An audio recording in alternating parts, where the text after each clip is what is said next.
For many years, Emma Furlong felt like she was constantly looking over her shoulder. Her alleged stalker, Jae-Yun Ding, a former high school classmate she says had been bombarding her with sexual and violent messages, violating the personal protection order she had against him. The severity and the disturbing content escalated throughout the 8 years, infiltrating every level of my life. Jae Ding was eventually charged with aggravated stalking. Reportedly, he goes into a mental health facility for evaluation. And after failing to show up to court, a warrant is put out for his arrest. Cops catch up with Jay, and he's arrested on a felony stalking charge and extradited back to Michigan, where he undergoes a competency exam.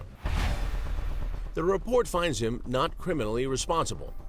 He is ordered to be tethered, and in a bold move by the judge, he was banned from the state of Michigan, other than coming to and from for court hearings and forensics testing. But Jay still doesn't let up, continuing to violate the restraining order by continuing to message Emma, who is now a freshman at the University of Michigan. And he would send me hundreds and hundreds, sometimes hundreds in a day. Jay's bond is revoked, and reportedly Jay goes into another mental health facility. Once he gets served, he conveniently checks himself into mental institutions to avoid coming to court hearings. A bench warrant is issued. Jae Ding eventually turns himself into the Oakland County Jail. How many times did he violate his PPO? Dozens of times. A second competency exam is ordered. The findings: he's found competent to stand trial but not criminally responsible. Diagnosed with schizophrenia, hallucinations, delusions, and anxiety. Back in court, the judge gives his ruling. He was found not guilty by reason of insanity. Reportedly, Jay is ordered to a psychiatric facility. You guys do not deny that this man has a degree of mental illness. Absolutely not.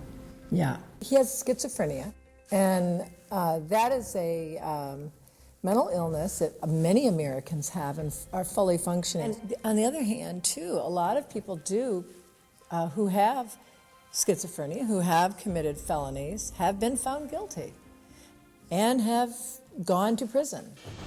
Instead, Jay is released from the facility and starts up again.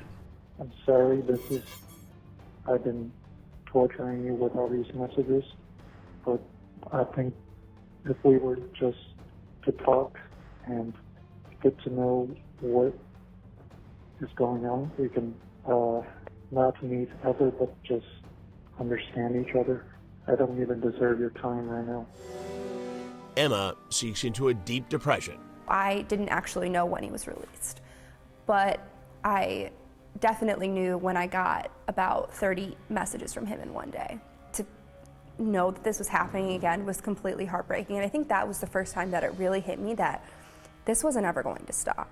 That reality really sunk in, and I became extremely depressed. I was too anxious and nervous and fearful to go to classes because I didn't know where he was. I didn't know if he was going to hurt me. All I did was lay in my bedroom, scared.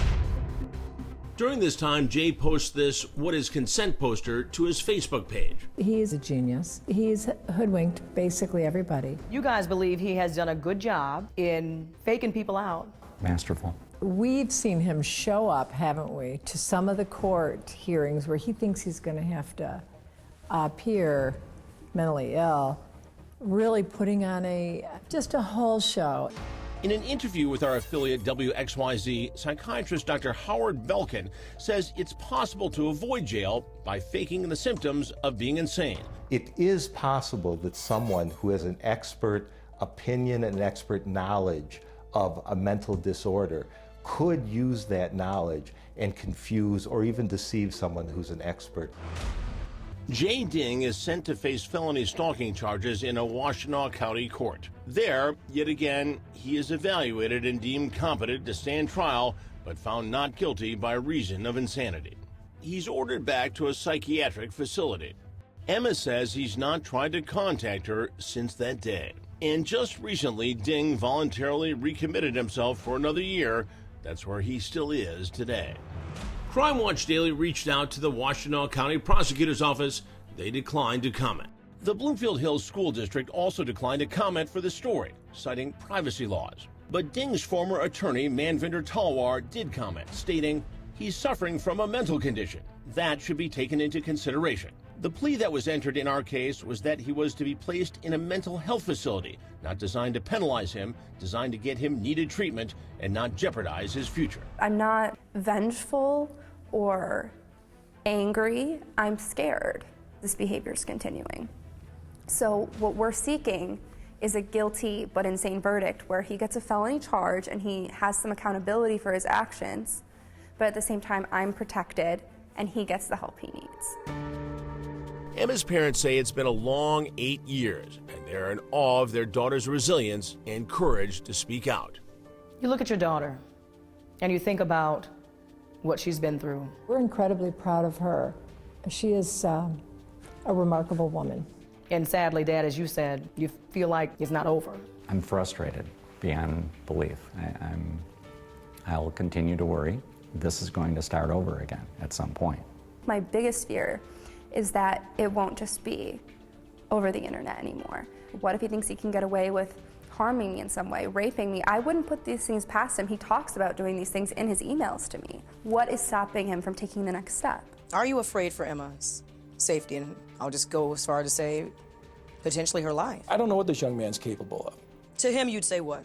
Leave Emma alone. Enough's enough. And he knows it's wrong. Just leave Emma alone. Now, we want to hear from you. Do you think this suspect should be in a mental hospital or a prison? Sound off at crimewatchdaily.com. I'm Chris Hansen. If you like this story, make sure you tune in every day to Crime Watch Daily. You can find where the show airs in your city at crimewatchdaily.com. Watch it live or record it on your DVR and watch it at night. And to all those criminals out there, remember, we are watching.